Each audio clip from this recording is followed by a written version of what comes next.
Bueno, hermanos, vamos a continuar con nuestro panorama de la vida de Cristo.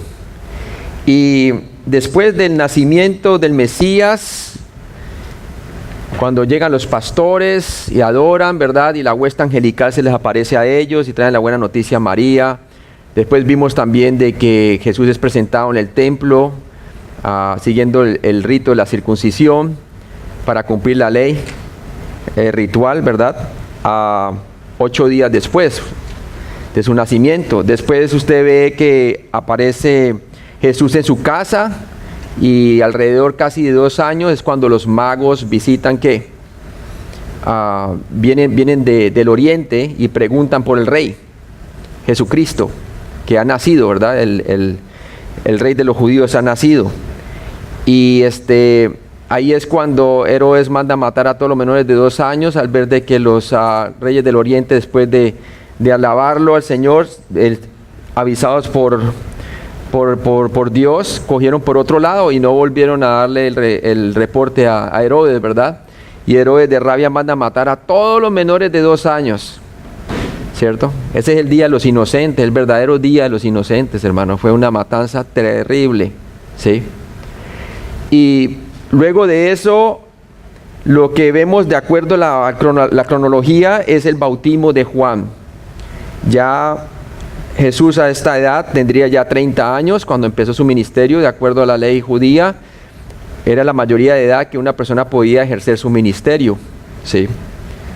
Entonces, como terminó el hermano, pues el niño crecía y se fortalecía en favor para con Dios y para con los hombres. Y vamos a ver entonces en mi sección el ministerio de Juan y el bautismo de Jesús, y después vamos a ver la tentación en la siguiente sección. Entonces, el ministerio de Juan y el bautismo de Jesús, de Juan el Bautista, el ministerio de Juan el Bautista y el bautismo de Jesús. Y vamos a ver, hermano, básicamente 4 puntos importantes. Primero vamos a ver el tiempo histórico y vamos a ver que Lucas nos enfoca esta parte de la historia en un tiempo histórico específico. Bien importante eso, para mostrarnos que los hechos de Jesús presentando su ministerio y también de Juan el Bautista en el Jordán, tuvo un tiempo y una fecha específica correlacionada con la historia real. Número 2, vamos a ver el mensaje de arrepentimiento de Juan, en qué consistía, ¿cierto? ¿Cuál era su mensaje, su predicación? Y luego vamos a ver Juan y los líderes religiosos, el contraste entre Juan y los líderes religiosos en el río Jordán. Y luego vamos a ver el bautismo de Jesús y vamos a ver bajo ese rublo, vamos a ver una doctrina breve de Jesús como profeta, sacerdote y rey, porque Él cumple esos 3 oficios. Padre Celestial, gracias por este día, por la bendición de tu palabra. Yo te pido que tú me ayudes con el poder de tu Espíritu Santo, para que nosotros podamos entender estas escrituras que son bien importantes, Señor, porque aquí fue cuando empezó el ministerio nuestro Señor Jesucristo. Aquí es cuando Él es exaltado por la voz del Padre en medio del río Jordán como el ungido de Jehová, el Mesías de Israel. Y por ende, debido al pacto abrahámico de que en sus simientes serían bendecidas todas las familias de la tierra, vino a ser el Salvador del mundo y es presentado como el Cordero de Dios que quita el pecado del mundo. Padre, ayúdanos a entender esta sección que es bien importante para nuestro crecimiento espiritual y para poder nosotros dividir la palabra de Dios correctamente conforme a su contexto. Te pido, Padre, que tú pues nos dirijas y con el poder de tu Espíritu Santo nos ilumines en tu palabra en Cristo Jesús. Amén. Entonces vamos a ver el ministerio de Juan el Bautista en el río Jordán como el precursor del Mesías, aquel que iba a preparar el camino del Señor, como lo decía Malaquías capítulo 3, estuvimos viendo anteriormente, que la última voz profética del Antiguo Testamento termina anunciando la venida de Juan el Bautista en Malaquías capítulo 3 y en Malaquías capítulo 4, en los 2 últimos versículos, anuncian también la venida del profeta Elías antes del día temible, del día del Señor. Y sabemos que el del capítulo 3 de Malaquías está hablando de su primera venida, y el del capítulo 4 está hablando obviamente de la tribulación mundial antes de su segunda venida, antes del día del Señor, ¿no? Entonces vamos a ver aquí el ministerio de Juan, el bautismo de Jesús y la tentación de Jesús en el desierto. Y vamos allí, por favor, en la palabra de Dios, vamos a ver el tiempo histórico. Esta historia usted la puede ver en paralelo en Mateo capítulo 3 del 4 al 11 y también en Lucas 3 del 1 al 2 y Marcos 1:1. Entonces, como usted puede ver, las audiencias que los diferentes evangelistas apuntaron, ellos nos dan una visión desde 4 puntos de vista que complementan la historia, y por eso estamos yendo a través de este panorama de la vida de Cristo de una manera cronológica y una manera complementaria.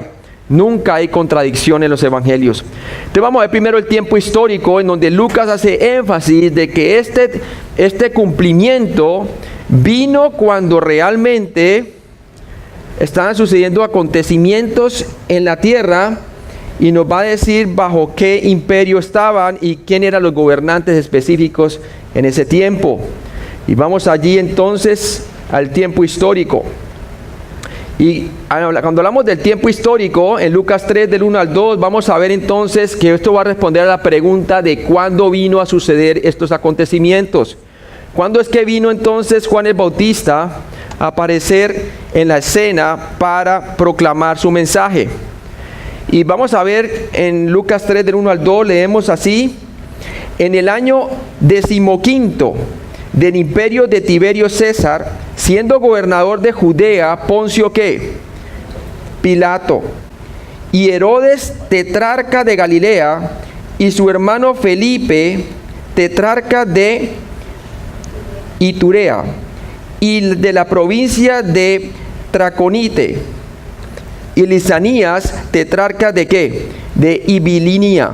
Entonces usted ve muy claramente, como buen historiador, Lucas dedicó el periodo de tiempo preciso para que las personas puedan correlacionar el tiempo histórico de la nación estando bajo el control romano y cuándo sucedió exactamente estos hechos. Aproximadamente esto sucedió en el año 28 o 29 después de Cristo. Esta es la primera voz profética pública para la nación de Israel después de los 400 años de silencio.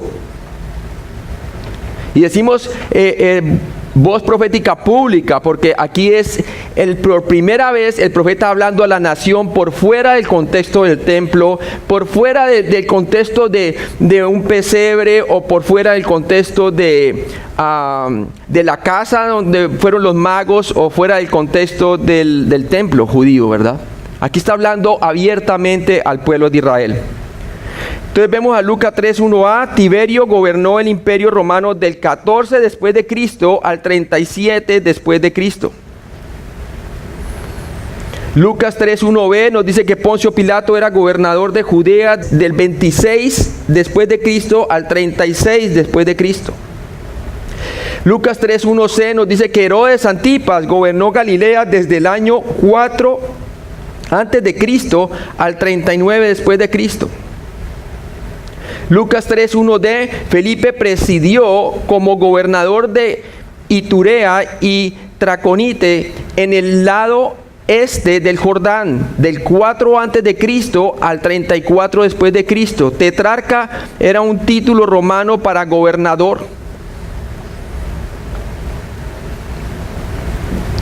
Vemos aquí, hermanos, que en Lucas 3:2a nos dice la palabra de Dios allí: y siendo sumos sacerdotes, ¿quién?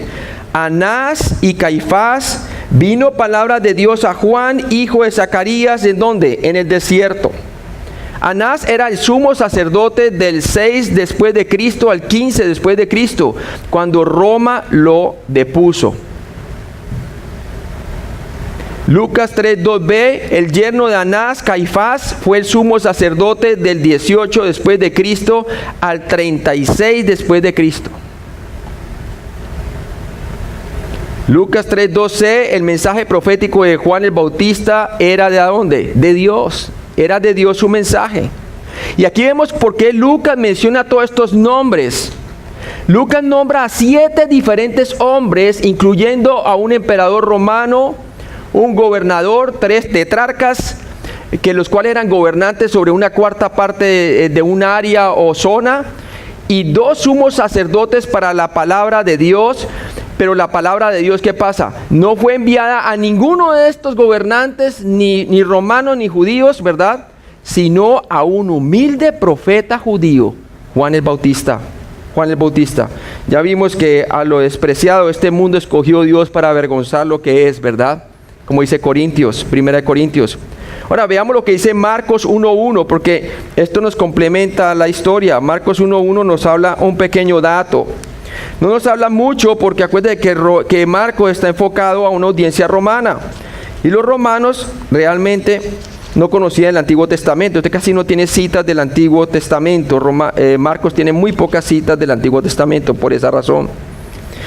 Y nos dice en Marcos 1.1, dice, principio del Evangelio de Jesucristo, ¿hijo de quién? Hijo de Dios. Marcos empezó su relato del Evangelio con el ministerio de Juan el Bautista. Por eso no tiene ninguna genealogía, porque realmente el hombre romano era un hombre de acción y desconocía completamente el Antiguo Testamento. Entonces empieza con aquellos hechos que los romanos mismos que pudieron ver, pudieron visualizar, porque vamos a ver que en el bautismo de Juan el Bautista hay también unos soldados romanos allí, ¿verdad? Entonces Marcos empezó su relato del Evangelio con el ministerio de Juan el Bautista. Ahora vamos a ver, hermanos, ya vimos bajo qué gobernantes de la historia apareció Juan el Bautista en la escena mundial, sobre todo a Israel, en el Jordán. Ahora veamos cuál era su mensaje. Bien importante ver cuál era su mensaje. El mensaje de Juan era el de arrepentimiento, ¿verdad? Y lo vemos en Juan también, y Mateo 3 del 1 al 6, y pasajes paralelos Marcos 1 del 2 al 6 y Lucas 3 del 3 al 6. Veamos primero Mateo 3.1. Vámonos a Mateo para ver su mensaje. Acordémonos que Mateo fue escrito con una audiencia ¿qué? Judía. Y por lo tanto nos da más detalle acerca de cuál era su mensaje o predicación. Y vemos en Mateo 3.1, nos dice la palabra, en aquellos días vino Juan el Bautista predicando en el desierto, ¿de dónde? De Judea. Debido a que el objetivo principal de Mateo era presentar a Jesús como el rey, su datación del ministerio de Juan el Bautista no fue tan preciso como el de Lucas. Su audiencia era judía y lo que quería era presentar su mensaje y su predicación. Mateo 3.2, vemos claramente aquí que su predicación o mensaje a la nación de Israel se centró en el arrepentimiento y el reino de los cielos. El arrepentimiento y el reino de los cielos. Juan funcionó como el heraldo del rey, proclamando la venida del rey Jesucristo. Vamos nuevamente a ver a Malaquías, por favor, Malaquías capítulo 3. La última voz antes de los 400 años de silencio o periodo intertestamentario. Malaquías 3, del versículo 1, dice allí, he aquí yo envío mi mensajero, el cual preparará el camino delante de mí, y vendrá súbitamente a su templo el Señor, a quien vosotros buscáis, y el ángel del pacto, a quien deseáis vosotros. He aquí viene, ha dicho Jehová de los ejércitos. Entonces ya estaba anunciando que iba a enviar a su mensajero. Esa fue la última voz que se escucha del Antiguo Testamento anunciando la venida del precursor. Ahora, si vamos ahí nuevamente a Mateo, capítulo 3,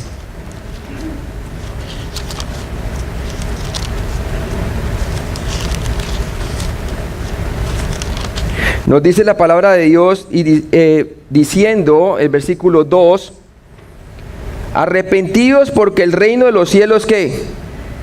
Se ha acercado. Juan funcionó como el heraldo del rey, proclamando la venida del rey Jesucristo.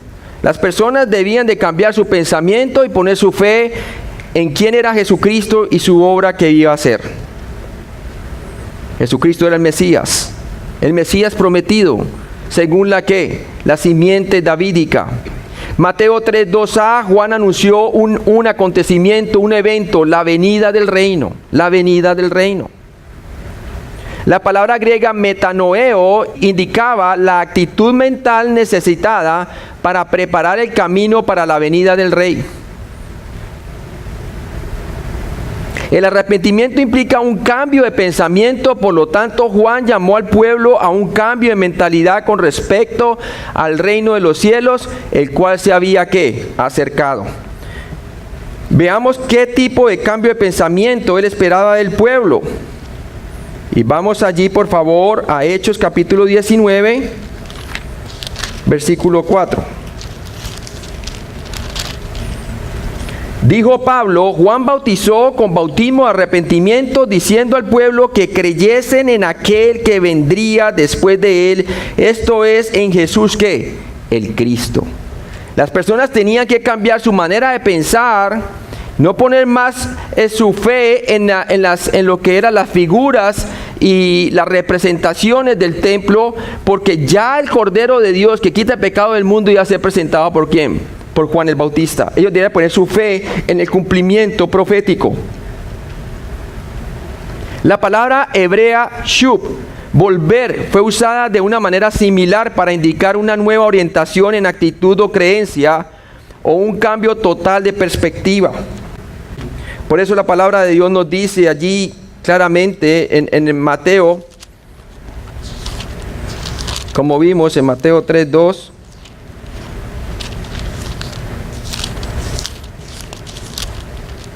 nos dice, y diciendo: arrepentidos porque el reino de los cielos se ha acercado.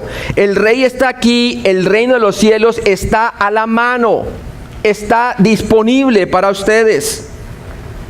Y obviamente si ellos creían en su Rey, el reino sería otorgado a la nación de Israel. Deuteronomio capítulo 28 nos habla de las maldiciones o castigos que resultaban de la desobediencia de los hijos de Israel. Involucraba la remoción de la tierra. Pero si usted vamos ahí, Deuteronomio capítulo 28, por favor. Dios puso su testimonio en 2 montes ahí. Y en esos 2 montes, en uno puso como representación las maldiciones y en el otro las bendiciones. Y si vamos allí en Deuteronomio, nos habla la palabra.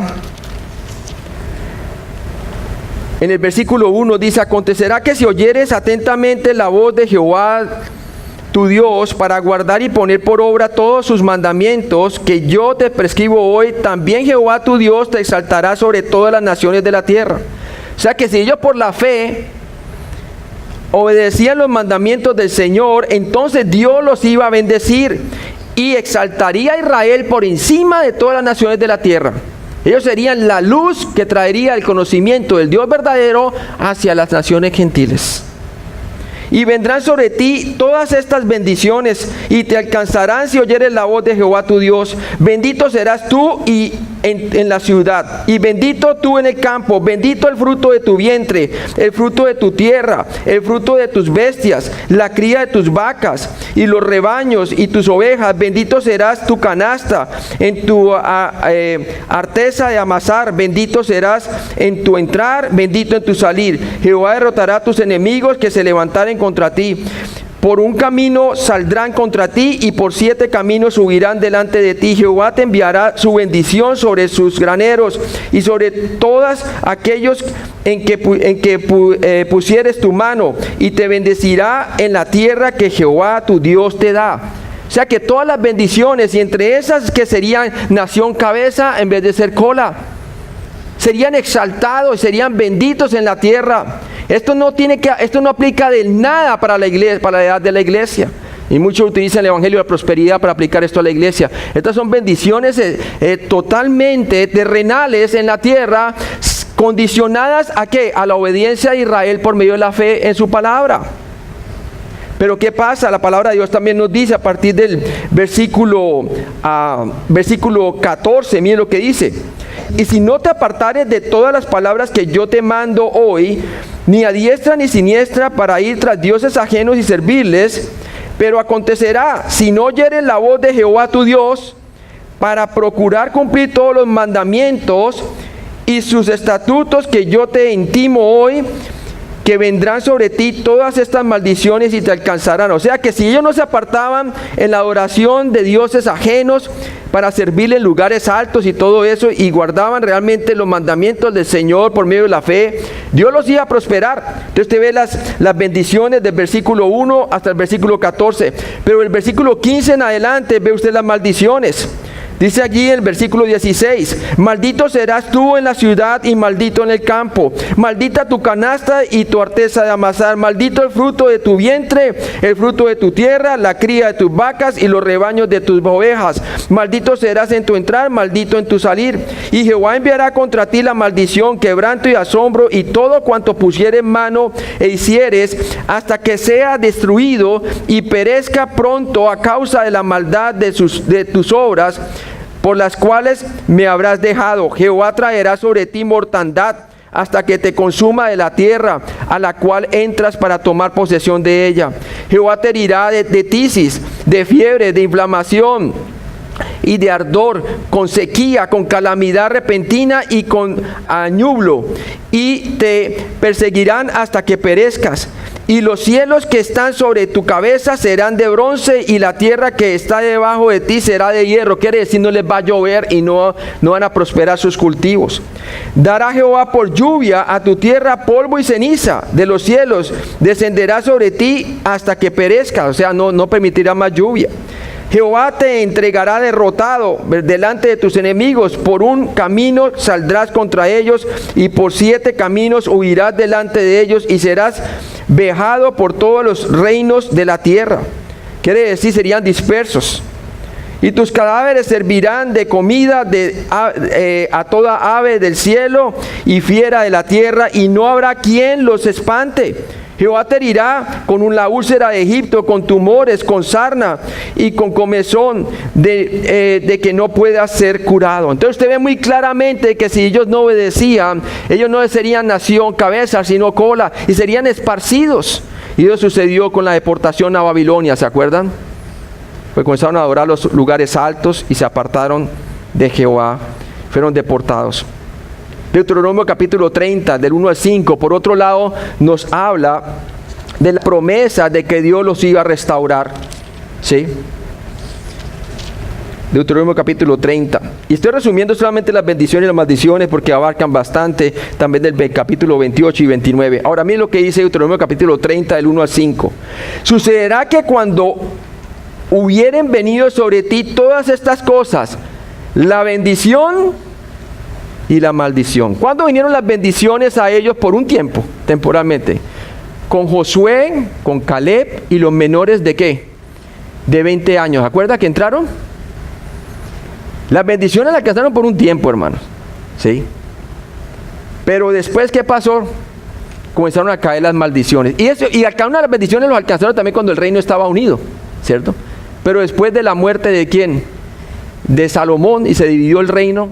Ahí fue cuando empezaron los problemas y luego la deportación. Primero los asirios, después vimos Babilonia y comenzaron las maldiciones. Pero el Señor dice, sucederá que cuando hubiere venido sobre ti todas estas cosas, la bendición y la maldición que he puesto delante de ti, y te arrepintieres, ahí está, te arrepintieres en medio de todas las naciones a donde te hubiera arrojado Jehová tu Dios, y te convirtieres a Jehová tu Dios y obedecieres a su voz conforme a todo lo que yo te mando hoy, tú y tus hijos, con todo tu corazón y con toda tu alma, entonces Jehová hará volver a tus cautivos y tendrá misericordia de ti y volverá a recogerte de entre todos los pueblos a donde te hubiere esparcido Jehová tu Dios.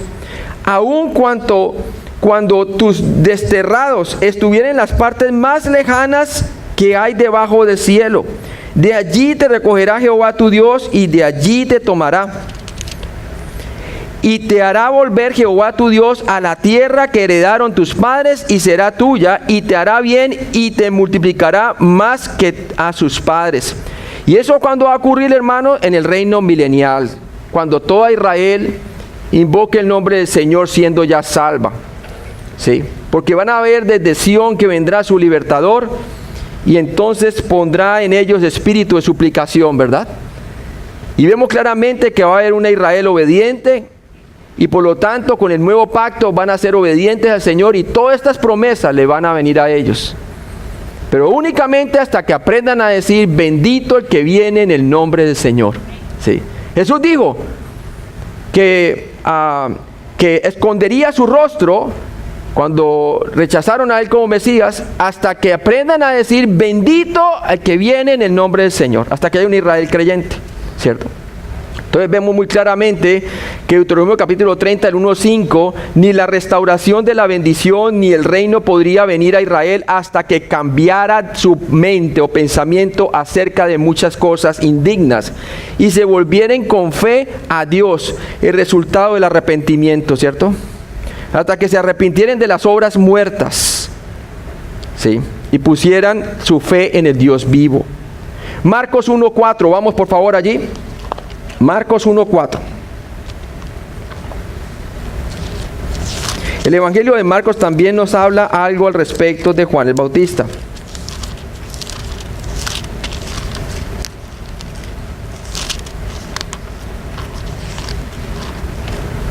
Dice allí, bautizaba a Juan en el desierto y predicaba el bautismo de arrepentimiento para perdón de pecados. Para perdón de pecados. El bautismo de arrepentimiento de Juan era una señal externa de identificación con su mensaje. Mostraba que el bautizado había cambiado sus pensamientos acerca del reino. Había creído que el reino estaba ¿qué? A la puerta debido a que había puesto su fe en el Señor Jesucristo. Obviamente el reino no vino porque se requiere que haya toda una nación creyente, no solamente algunos individuos. Y la palabra dice claramente que a lo suyo vino, a quienes, los judíos, y los suyos no le recibieron. Mas a todos los que recibieron, a los que creen en su nombre, dio potestad de ser hechos hijos de Dios. Solamente unos pocos le recibieron. Y por eso el reino quedó pospuesto para un futuro. Ahora, veamos los evangelios y la palabra arrepentimiento, un poquito acerca de eso. La palabra en griego metanoia o metanoeo significa cambio de mente o cambiar de parecer o pensamiento. Esta palabra como verbo, arrepentirse, aparece en gran parte 5 veces en Lucas y en el libro de Hechos 6 veces. Y claro, en otros libros también aparece, pero sobre todo en esos 2. La palabra arrepentimiento como sustantivo ahora aparece 34 veces en el Nuevo Testamento, en los cuales Lucas y Hechos tienen la mayoría. Lucas aparece 9 veces y en el libro de Hechos aparece 5 veces.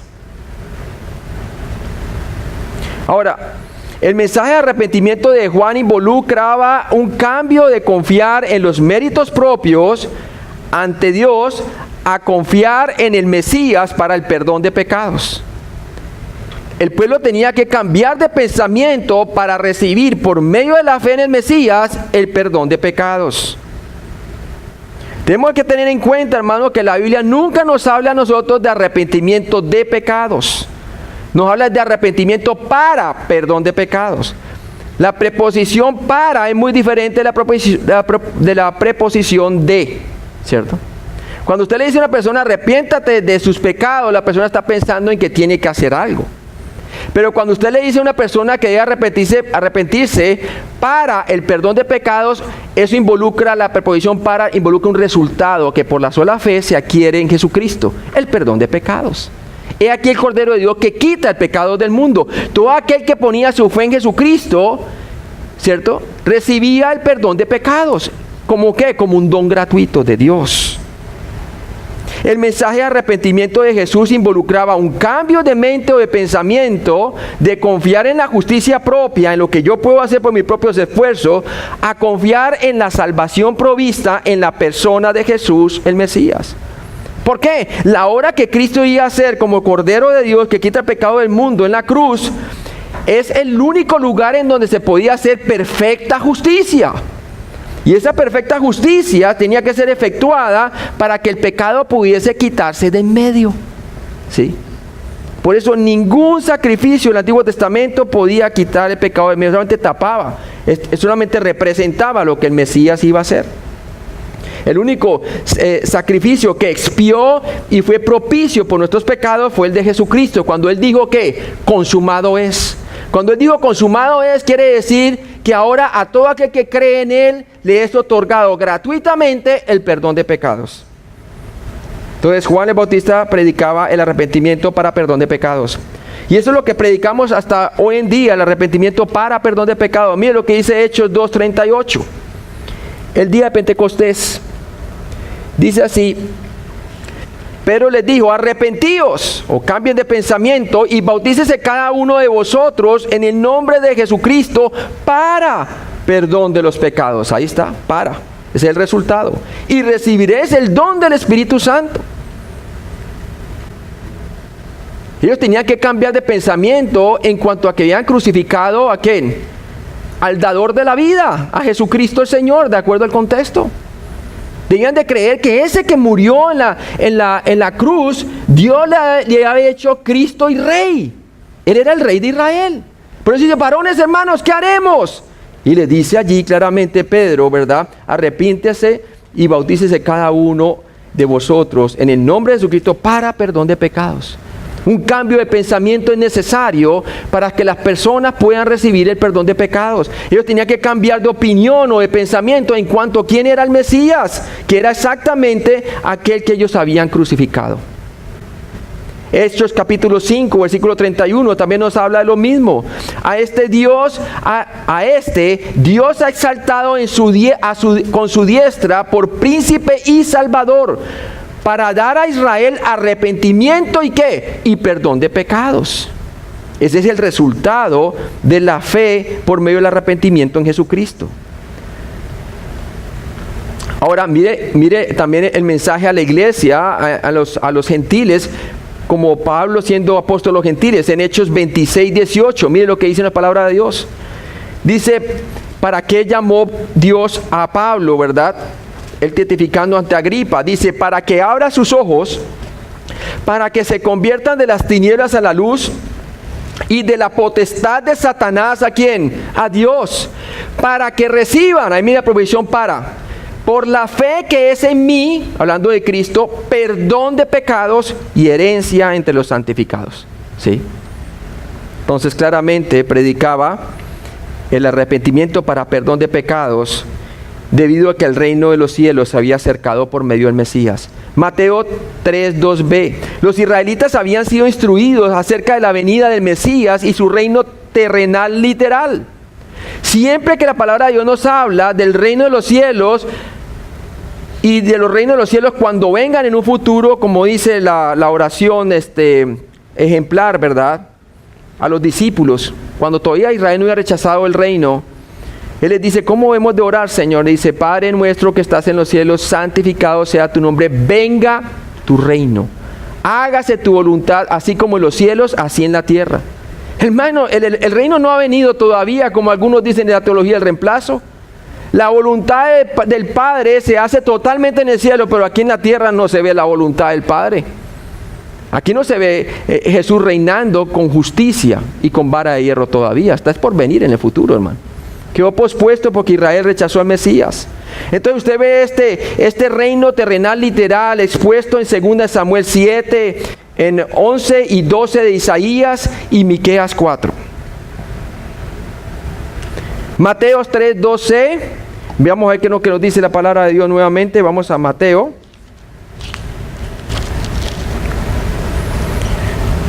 Y diciendo, arrepentidos porque el reino de los cielos se ha acercado. Cada aspecto de esta escena es judío. Recordemos la audiencia de Mateo, que eran ¿quién? Los judíos.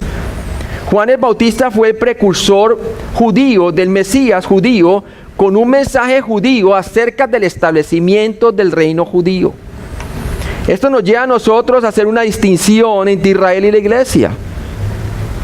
A Israel se le prometió a través del pacto abrahámico, que era el pacto base unilateral, ¿cierto? Que depende únicamente de la promesa de Dios. Se le prometió 3 cosas a Abraham. ¿Qué cosas se les prometió? La tierra, ¿cierto? La simiente y la bendición. Y cuando hablamos del pacto davídico, es una extensión de la simiente. Es una revelación más acerca de la simiente. No solamente nos dice que viene de la simiente de la mujer, iba a venir el Mesías, o de la simiente prometida, ¿a quién? A Abraham, ¿cierto? Sino que también nos dice de que esa simiente iba a ser un rey, ¿cierto? El pacto davídico. Entonces, el pacto davídico se le prometió a la nación de Israel únicamente y promete una dinastía eterna a través del linaje del rey David. Segunda de Samuel 7:16 nos dice: y será firmada tu casa y tu reino para siempre delante de tu rostro, y tu trono será estable eternamente. Sí, eternamente. Y sabemos que eso se va a cumplir en el reino mesiánico, durante la edad mesiánica, cuando venga el Mesías. Por eso los apóstoles le preguntaban cuando el Señor iba a ascender al cielo, y el Señor: ¿restaurarás el reino de Israel en este tiempo? Él no le negó que sí lo iba a restaurar. Lo que le dijo es que todavía no era el tiempo y la sazón, ¿verdad? Que solamente el Padre sabe en su entera potestad. Les digo que por ahora debían de predicar el evangelio, no del reino, sino el evangelio de Cristo a toda criatura. Acordémonos que el evangelio de Juan, del reino, se fue predicado únicamente a los judíos. Dice: no vayan ni por camino de samaritanos, ni tampoco de los gentiles, sino primeramente a los hijos de Israel, ¿cierto? La comisión de los 12. Entonces promete una dinastía eterna a través del linaje del rey David. Asegura el reino eterno y un descendiente para reinar en el trono de David para siempre. Eso usted lo puede ver en 2 de Samuel 7, del 11 y 17. Observe bien esa palabra para siempre, ¿no? Confirma la dinastía davídica a través de Salomón. Primera de Crónicas 17, del 10 al 15. Garantiza el cumplimiento en la persona del Mesías. Salmo 45, del 6 al 7. Mire lo que dice allí: tu trono, oh Dios, es eterno y para siempre. Cetro de justicia es el cetro de tu reino. Has amado la justicia y aborrecido la maldad. Por tanto te ungió Dios, el Dios tuyo, con óleo de alegría más que a todos tus hermanos. Entonces promete que en el trono se va a sentar uno que va a gobernar para siempre. Y que va a ser cetro de justicia, es el cetro de tu reino. Un día el Señor Jesucristo se va a sentar en el trono de David, cuando venga su segunda venida a la tierra con su iglesia, después del rapto, ¿verdad? Y Él se va a sentar en el trono de David y gobernará las naciones con vara de hierro, y habrá perfecta justicia, paz sobre la tierra, ¿cierto? Va a haber una edad mesiánica. Ahora, y continuará en su aspecto eterno en un nuevo cielo y una nueva tierra. Ahora, también nos dice que garantiza el cumplimiento en la persona del Mesías.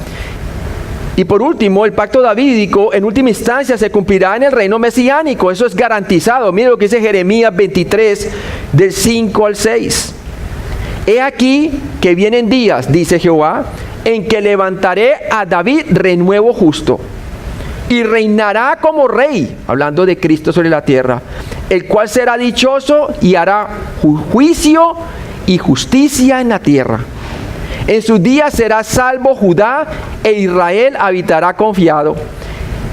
Y este será su nombre, con el cual le llamarán Jehová, justicia nuestra. ¿Sí? Cuando el Señor reine sobre toda la tierra. El libro de Apocalipsis nos dice que básicamente que los reinos de este mundo van a pasar a ser los reinos de nuestro Dios y Cristo. Daniel, en la profecía del capítulo 2, nos habla claramente que en la estatua de Daniel, en el sueño de Nabucodonosor, el último reino es destruido, ¿verdad? Y toda la estatua es por sí, los reinos de los hombres, y es destruido por una piedra cortada sin mano, y esa piedra es Cristo, el Mesías judío, va a gobernar sobre la tierra, amén. Y nosotros vamos a ser bendecidos ahí, porque la promesa abrahámica dice que en sus simientes serían bendecidas todas las familias de la tierra, incluyendo los gentiles. Pero el reino fue prometido a Israel, hermanos, ¿cierto? El reino era popularmente conocido en Israel como el reino de los cielos. Ellos esperaban la restauración de Israel. Vimos que Simeón esperaba que la consolación de Israel, un tiempo de consolación que únicamente el Mesías puede poner el orden sobre la tierra. Jesús, el Rey del reino de los cielos, hizo una oferta completa y gratuita de sí mismo a Israel como Mesías.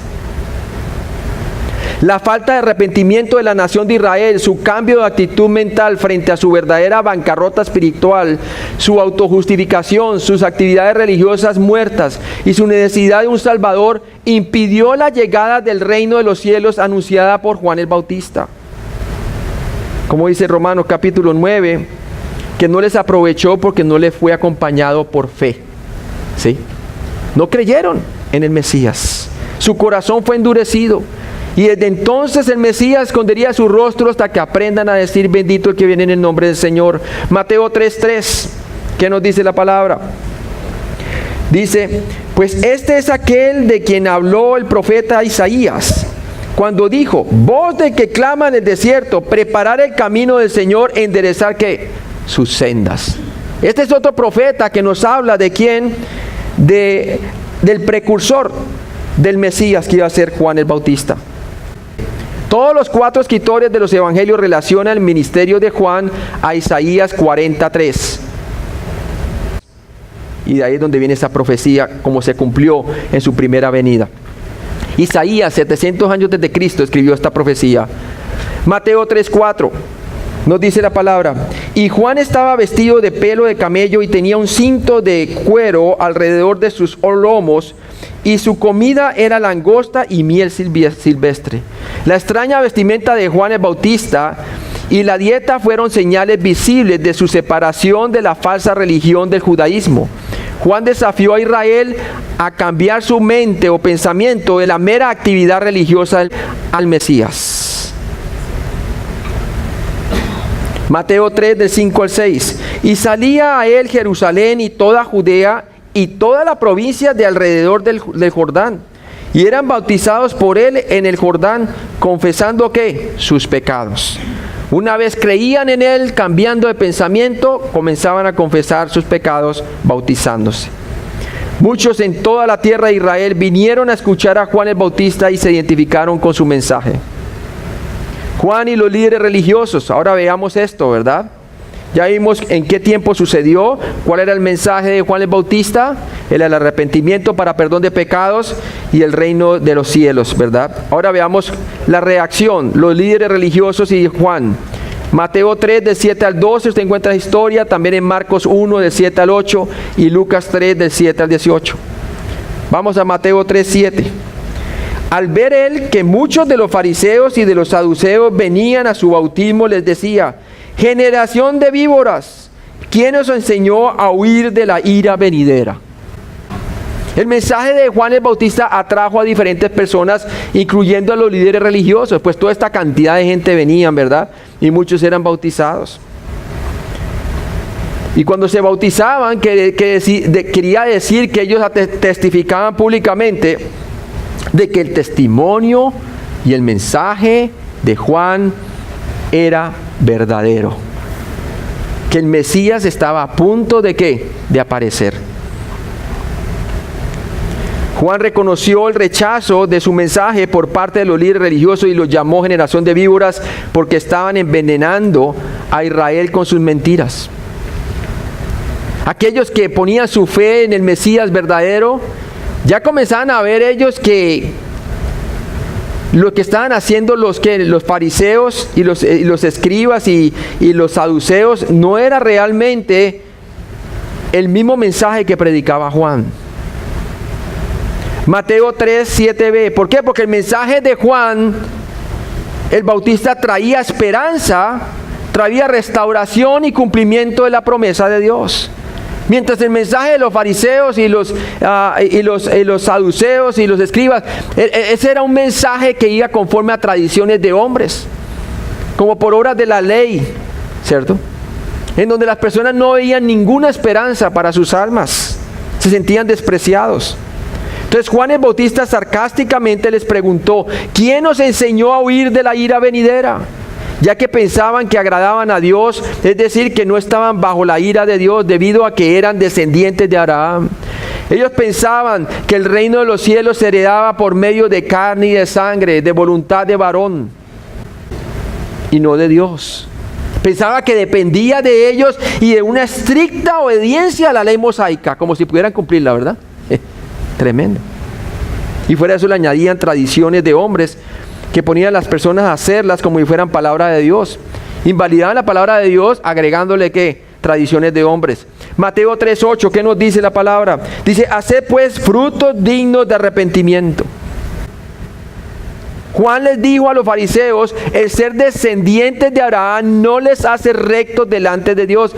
Si han cambiado sus mentes, compruébenlo con sus obras. Él estaba pidiendo que ellos dieran evidencia de que realmente estaban creyendo el mensaje proclamado por él, ¿verdad? Que no pusieran más su fe en la descendencia física, corrupta, y en su propia mérito propio, sino que pusieran su fe en el Mesías por venir, porque el reino de los cielos se había acercado. Él pedía básicamente obras que dieran evidencia de que realmente ya no confiaban más en sí mismos, en su falsedad, en su hipocresía, en su falso objeto, que era que pensaban que siendo dependientes de la descendencia, sanguinidad de Abraham, que eso ya los hacía automáticamente hijos de Dios. No, ¿cierto? Mateo 3:9. Juan reprendió a los líderes religiosos por enseñar a los israelitas que su relación con Abraham les hacía agradables a Dios. Miren lo que dice allí. Y no penséis decir dentro de vosotros mismos. Mire que el arrepentimiento no solamente viene del griego metanoeo, que significa meta, cambio, y noeo, pensamiento, sino que también todo contexto tiene que ver con un cambio de pensamiento cuando tiene la palabra arrepentimiento. Leamos el versículo 8 y 9 juntos y usted verá.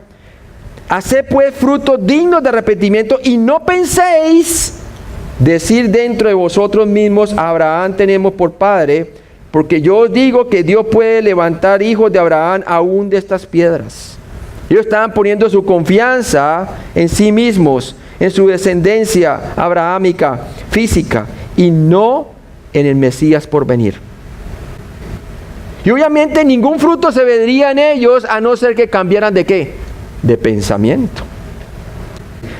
Por eso Juan los reprendió fuertemente a estos líderes religiosos por enseñar falsamente a los judíos. Entonces los judíos pensaban de que ellos eran los únicos que podían entrar, a no ser que ellos también tuvieran una descendencia pura, sanguinidad de Abraham, ¿verdad?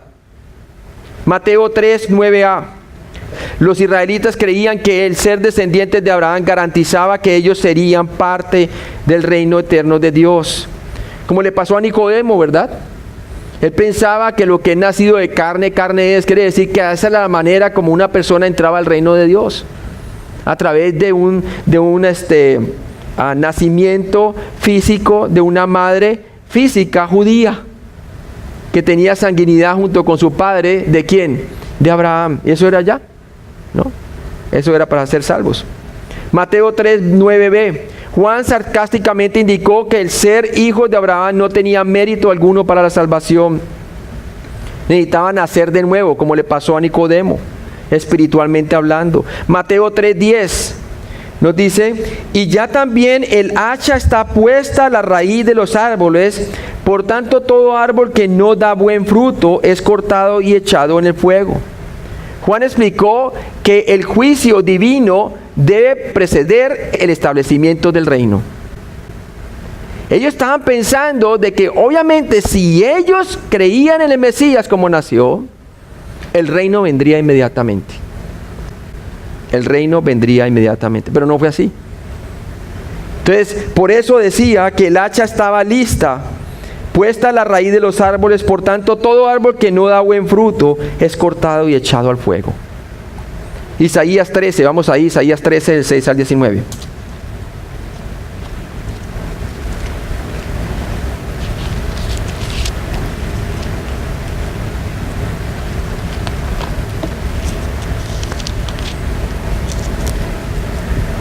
Dice, aullad porque cerca está el día de Jehová, vendrá como asolamiento del Todopoderoso. Por tanto, toda mano se debilitará y desfallecerá todo corazón de hombre, y se llenará de terror, angustias y dolores se apoderarán de ellos, Tendrán dolores como mujer de parto.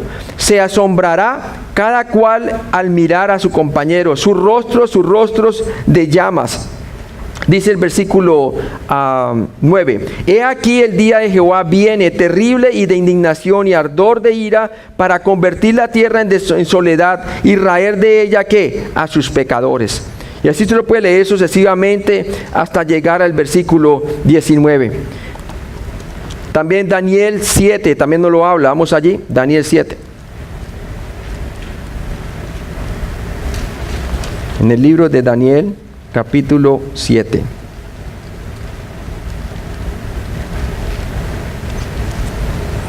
Y versículo 26 al 27.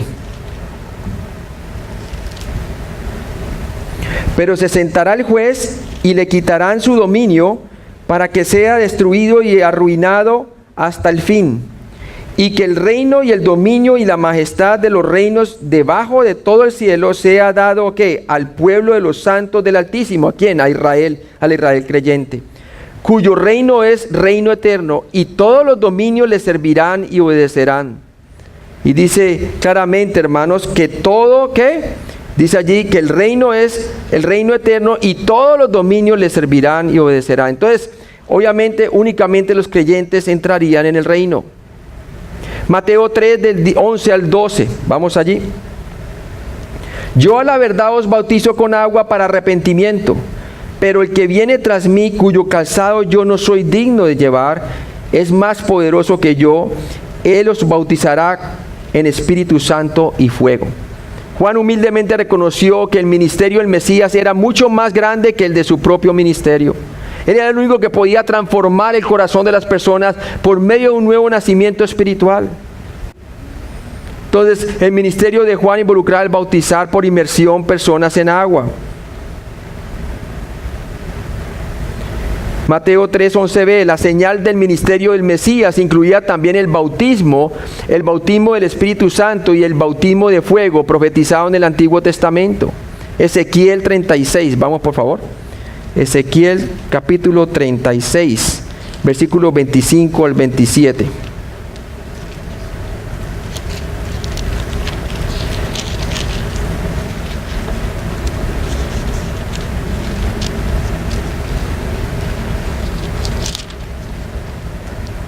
Esparciré sobre vosotros agua limpia, y seréis limpiados de todas vuestras inmundicias, y de todos vuestros ídolos os limpiaré.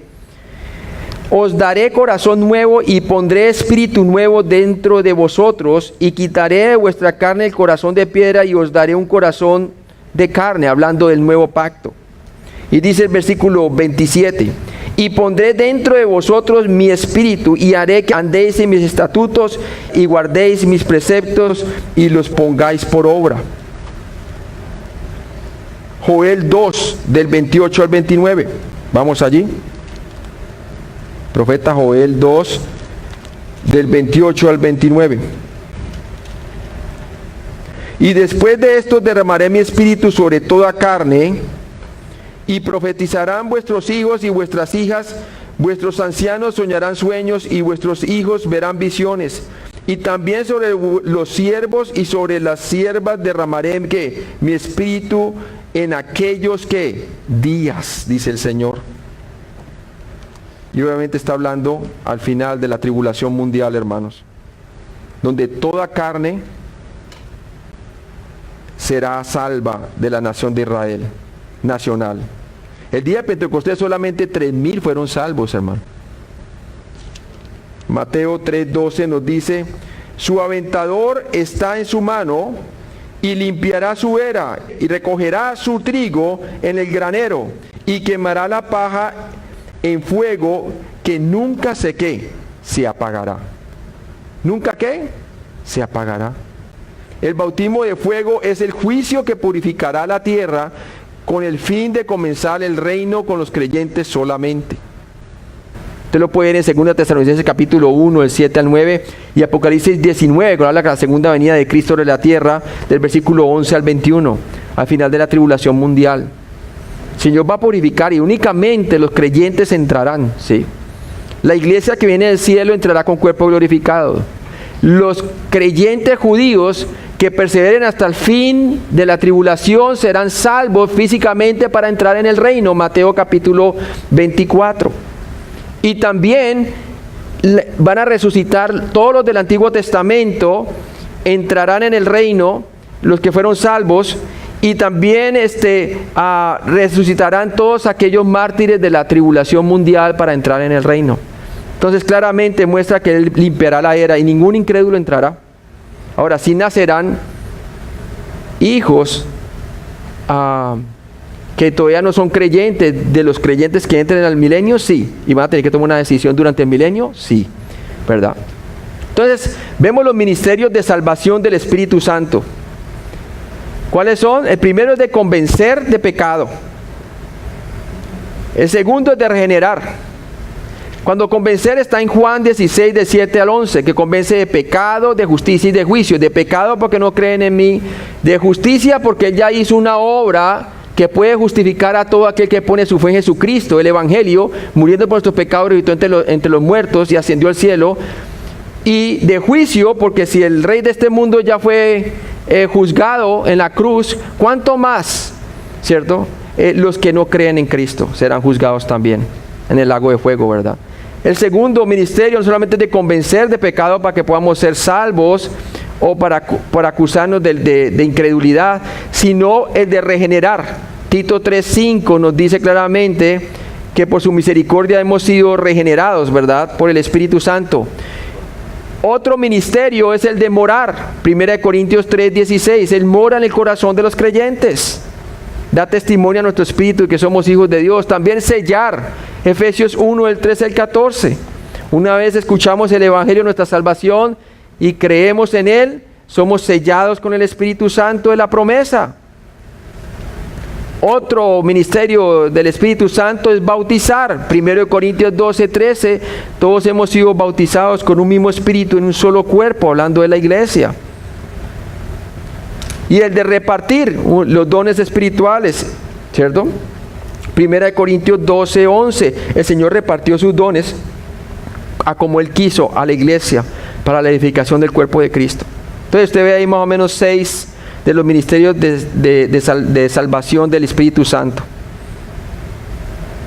Ahora, 2 posiciones de identidad. Tenemos las cosas viejas que heredamos en Adán y las cosas nuevas que heredamos en Cristo, cuando ponemos nuestra fe en Cristo. En Adán todos fuimos condenados, ¿verdad? Pero en Cristo somos justificados gratuitamente por su gracia. Vamos allá a Romanos capítulo 5, 18. Nos dice: así que como por la transgresión de uno vino la condenación a todos los hombres, por eso nosotros antes estábamos condenados en Adán. Dice así: de la misma manera por la justicia de uno, hablando de Cristo, o el último Adán, vino a todos los hombres la justificación de vida.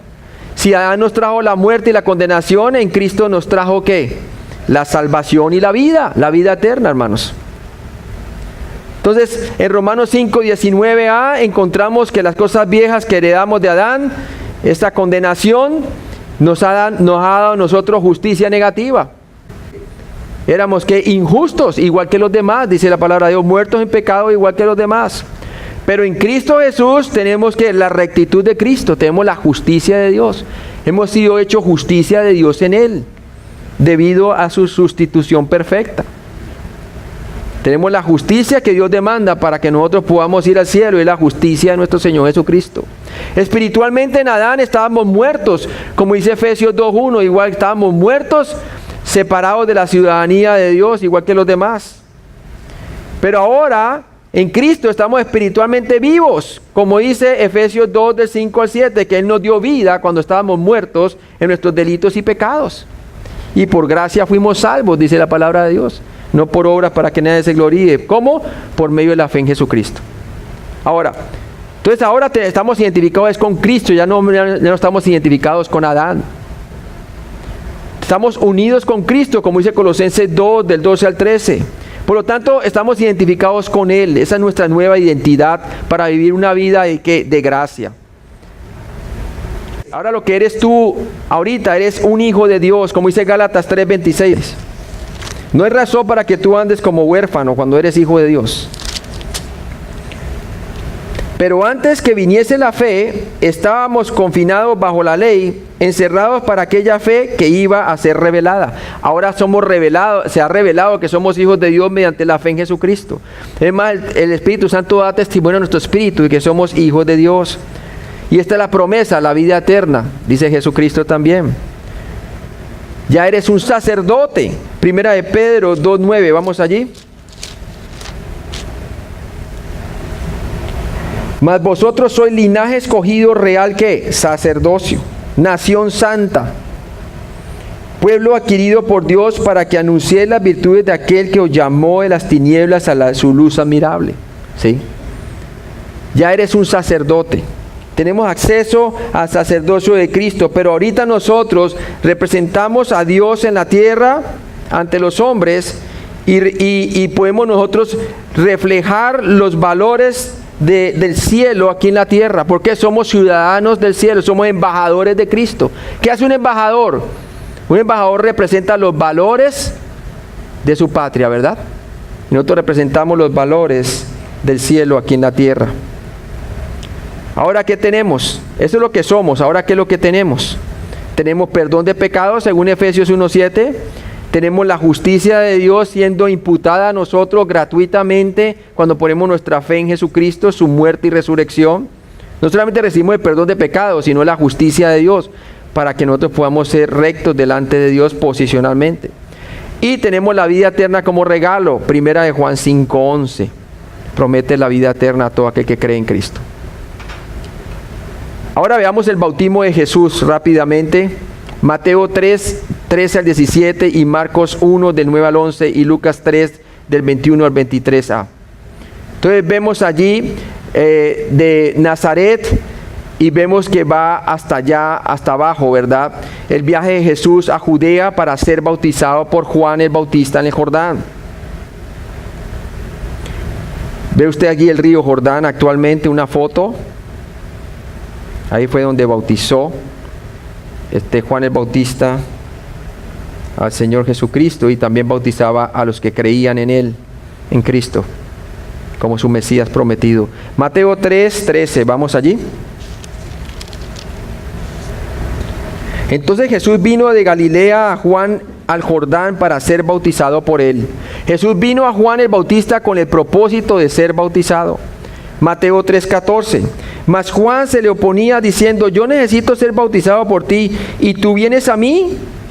La declaración de Juan mostró su humildad. Mateo 3:14a. Mas Juan se le oponía diciendo: yo necesito ser bautizado por ti. Juan fue el primer profeta en Israel después de los 400 años de silencio. Mateo 3:14b nos dice claramente: ¿y tú vienes a mí? Jesús buscó ser bautizado por Juan, siguiendo así el patrón del Antiguo Testamento, que los reyes eran ungidos por un profeta en preparación para gobernar. Maravilloso, ¿no? Y él también vino porque él quería que se hiciese toda justicia. ¿Sí? Vino a cumplir la ley y fue nacido bajo la ley. Acuérdense que venido el cumplimiento del tiempo, Gálatas 4:4, Dios envió a su Hijo bajo la ley. Mateo 3:15 nos dice: pero Jesús le respondió: deja ahora, porque así conviene que cumplamos ¿qué? Toda justicia, toda rectitud. Entonces le dejó. El bautismo de Jesús era parte del plan del Padre. Este bautismo identificó a Jesús con el mensaje del reino. Mateo 3, del 16 al 17. Y Jesús, después que fue bautizado, subió luego del agua, y he aquí los cielos le fueron abiertos, y vio el Espíritu de Dios que descendía como paloma y venía sobre él. Y una gran voz en el cielo que decía: este es mi Hijo amado, en quien tengo ¿qué? Complacencia. La Trinidad se manifiesta en estos versos. Este es un versículo muy claro para defender la Trinidad de Dios. Mateo 3:16, Juan se refirió a este evento o acontecimiento en Juan 1, del 32 al 34. Vamos allí. Y qué bueno que vamos allí, porque vemos el mensaje completo, porque Juan fue escrito ¿a quién, hermanos? Al mundo. Y sabemos que Jesús vino a morir por los pecados del mundo también, no solamente de Israel. Juan 1, del 32 al 34 nos dice: también dio Juan testimonio diciendo: vi al Espíritu que descendía del cielo como paloma y permaneció sobre él. Y yo no le conocía, pero el que me envió a bautizar con agua, aquel me dijo: sobre quien veas descender el Espíritu y que permanece sobre él, ese es el que bautiza con el Espíritu Santo. Y yo le vi y he dado testimonio de que este es el Hijo de Dios. Ahí estuvo también claramente Juan viéndole, ¿verdad? Y pudo testificar que este es el Hijo de Dios. Mateo 3:16, Juan se refirió a este evento como lo vimos aquí en Juan capítulo 1. Mateo 3:17a. De las 3 ocasiones, esta es la primera vez durante la vida de Cristo que el Padre habló. Y luego lo vemos que habla nuevamente también en la transfiguración. Pero aquí lo hace públicamente.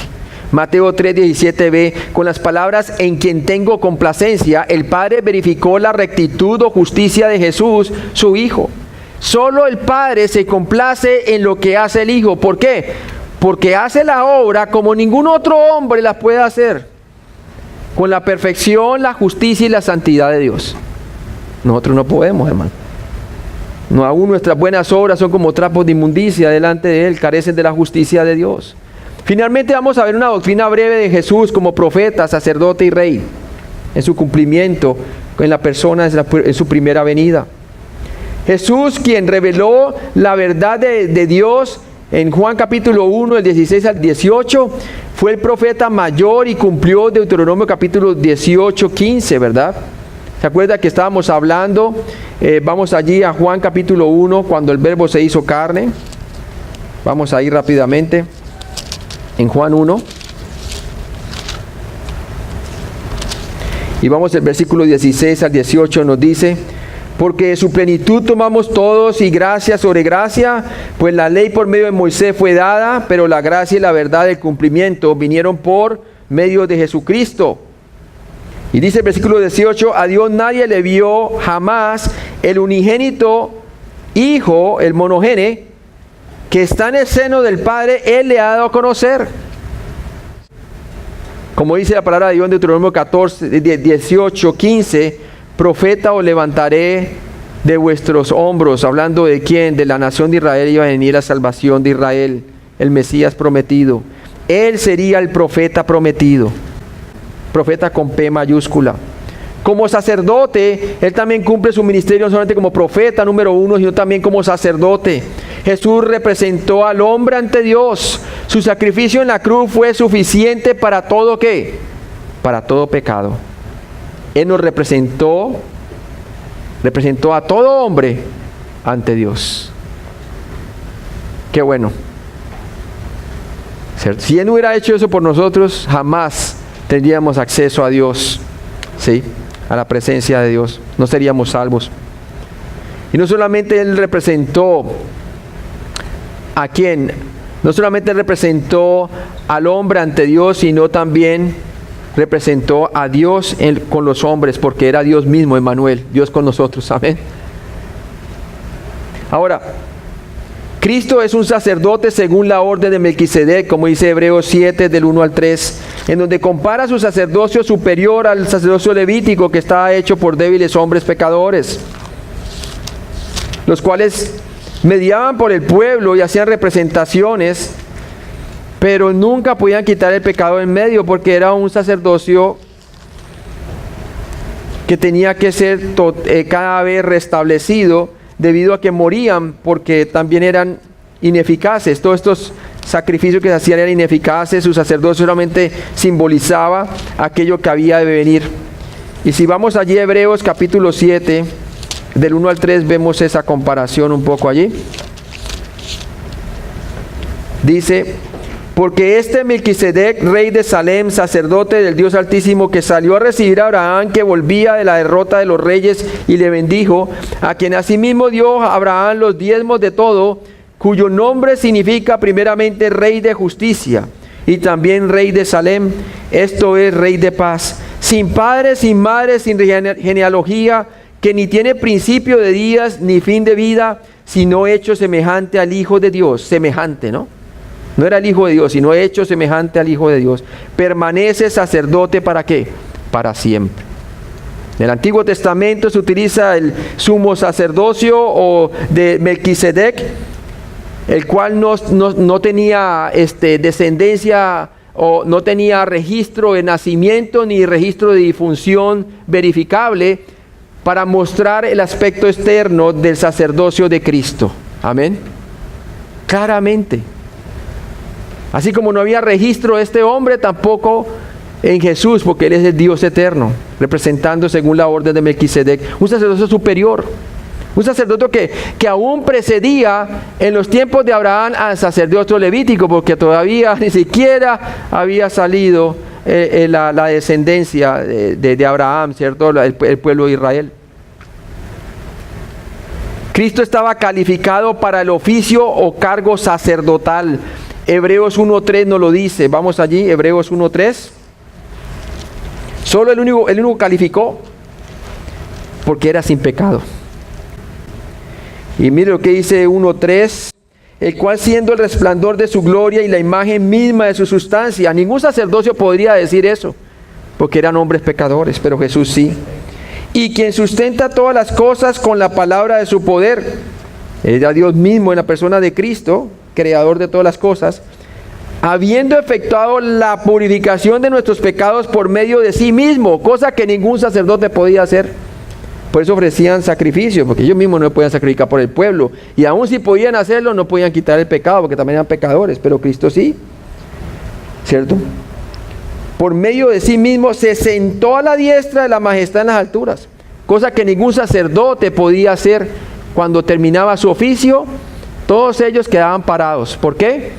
Porque era continuo y continuo. En cambio, Jesús se sentó a la diestra del Padre, mostrando que su obra fue totalmente completa, consumada. Mire lo que dice Hebreos 3 del 1 al 6. Por tanto, hermanos santos, participantes del llamamiento celestial, considerar al apóstol y sumo sacerdote de nuestra profesión, Cristo Jesús, el cual es fiel al que le constituyó, como también lo fue Moisés en toda la casa de Dios en el Antiguo Testamento con Israel. Porque de tanto mayor gloria que Moisés es estimado digno cuando tiene mayor honra que la casa el que la hizo.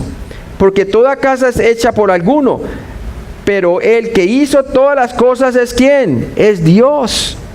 Y Moisés a la verdad fue fiel en toda la casa de Dios, hablando con el pueblo de Israel, como siervo, para testimonio de lo que se iba a decir. Pero Cristo como hijo sobre su casa, la cual casa somos nosotros, hablando de la iglesia, si retenemos firme hasta el fin la confianza y el gloriarnos en la esperanza. ¿Sí? Y por eso dice por allá, después puesto los ojos en Jesús, el autor y perfeccionador de la fe. Dios designó a Cristo para ser sacerdote, ¿cierto? Lo puede leer usted por su cuenta en Hebreos 5 del 1 al 10. Él fue el único que calificó como sacerdote, mediador. El sacerdocio de Cristo es superior al de Aarón. Lo puede leer usted en Hebreos 5, 6, versículo 10 y capítulo 7 del 1 al 7, 25. El sacerdocio de Cristo es eterno. Hebreos ¿qué? 7, 25. Leamos ese que está corto. Dice allí: por lo cual puede también salvar perpetuamente a los que por él se acercan a Dios, viviendo siempre para interceder por ellos. Sí. Los sacerdotes levíticos morían, hermano. Podían interceder con la gente, pero nunca podían simpatizar o empatizar con ellos. ¿Por qué? Porque es que ellos no podían sufrir en cuerpo propio los sufrimientos de los demás. Cristo sí. Cristo sí, hermanos. Amén. Como rey, Cristo tenía la autoridad para reinar sobre toda la tierra, pero no lo hará hasta que todos sus enemigos sean puestos por estrado de sus pies. Vimos ya el oficio del profeta, cumplió el oficio del profeta con P mayúscula, el oficio del sacerdote según la orden de Melquisedec, sumo sacerdote para siempre, y ahora el del rey. Y vemos que como rey hasta que no todos sus enemigos sean sujetos a sus pies, no va a reinar, ¿verdad? ¿Y cuándo va a ocurrir eso? En su segunda venida a la tierra. Todos sus enemigos se van a sujetar a sus pies, ¿sí? Y finalmente, al final del reino milenial también, todos aquellos quienes nacieron durante el principio del milenio de padres creyentes que todavía no eran creyentes y se rebelaron a lo último del milenio contra Jesús, Él a todos los que los mata, dice la palabra de Dios. Y finalmente en el estado eterno, ningún incrédulo va a existir para siempre. Salmo 110 nos habla de eso. Vamos allí. Leámonos aparte del Salmo 110.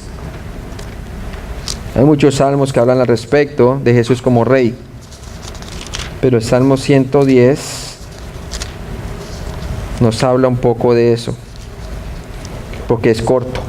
Dice: Jehová dijo a mi Señor: siéntate a mi diestra hasta que ¿qué? Hasta que ponga a tus enemigos por estrado de tus pies. Jehová enviará desde Sión, así es como los va a derrotar, la vara de tu poder.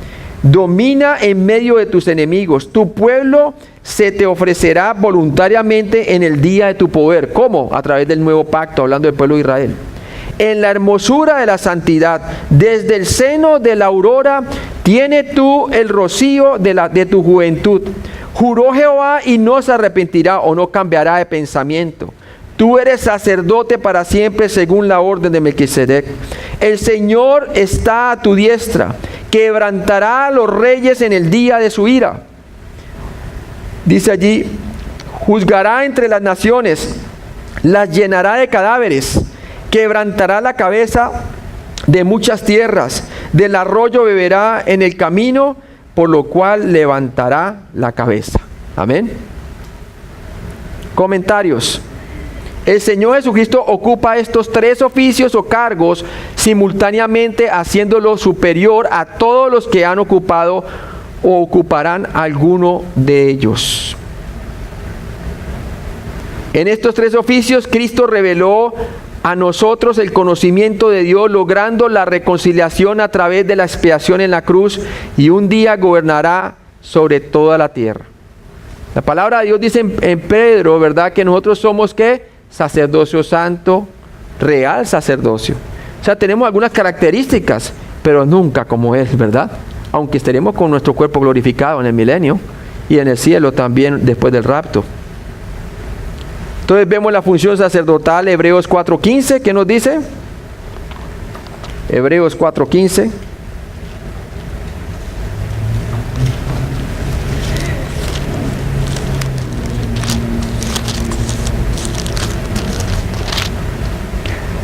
Dice: porque no tenemos un sumo sacerdote que no pueda compadecerse o simpatizar con nosotros de nuestra debilidad, sino uno que fue tentado en todo según nuestra semejanza, pero sin pecado. Entonces su función sacerdotal es perfecta, y también se puede compadecer de nosotros porque en sí mismo cargó nuestros sufrimientos en la cruz. Por lo tanto, ahora nosotros somos embajadores. Segunda de Corintios 5, del 20 al 21. Somos representantes de su sacerdocio en la tierra. Y vamos allí a Segunda de Corintios 5. Versículos 20 al 21. Así que somos embajadores en el nombre de Cristo, como si Dios rogase por medio de nosotros. Os rogamos en el nombre de Cristo, reconciliados con Dios. Al que no conoció pecado, por nosotros lo hizo pecado, para que nosotros fuésemos hechos justicia de Dios en Él, ¿cierto? Somos embajadores. Y estamos nosotros representándole a Él aquí en la tierra, sus valores. Por eso nuestra oración ahora es efectiva. Como dice Efesios 6:18, Colosenses 4, del 2 al 3 y Hebreos 4:16. Me gusta Hebreos 4:16, hermano, porque tenemos que ponerlo más en práctica. Muchas veces nosotros nos dejamos intimidar por las pruebas, por nuestros pecados cuando pecamos, y pensamos que tenemos que hacer algo más para poder tener acceso al trono de gloria, hermano. Y no, ya todo fue hecho, hermano. Por eso dice Hebreos 4, versículo 15. porque no tenemos un sumo sacerdote que no pueda compadecerse de nuestras debilidades, sino uno que fue tentado en todo. ¿Y qué dice el versículo 16? Acerquémonos pues confiadamente al trono de la gracia para alcanzar misericordia y hallar gracia para el oportuno socorro. Ese trono de la gracia no lo cierra ningún pecado que el creyente pueda cometer, hermano. Tenemos el trono de gracia abierto constantemente. Se acerca usted confiadamente al Señor para confesarle sus pecados cuando ha hecho mal, creyendo que Él es fiel y justo para perdonarle y limpiarle de toda iniquidad, como dice 1 de Juan 1:9. Vamos a orar. Padre Celestial, gracias. Gracias por los temas que hemos visto aquí, Señor, acerca del ministerio de Juan y el bautismo de Jesús.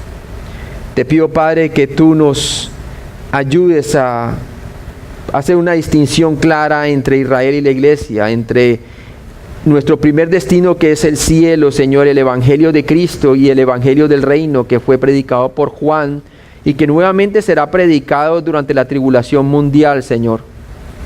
Porque tu palabra dice claramente, cuando tú exhortas a los que estarán durante la tribulación mundial en Mateo 24, dices tú que y este evangelio del reino será predicado en todas las naciones y entonces vendrá el fin, hablando de la segunda venida de Cristo.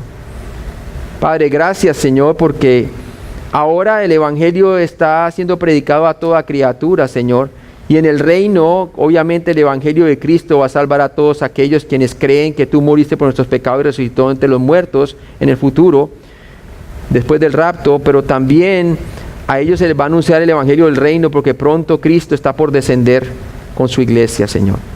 Bendícenos, Padre, porque sabemos muy bien de que en la posición que tú nos has dado es una posición privilegiada, Señor. Somos real sacerdocio, llamado a ministrar en tu presencia, Señor, el glorioso evangelio de Cristo. Bendícenos, pues, en Cristo Jesús. Amén.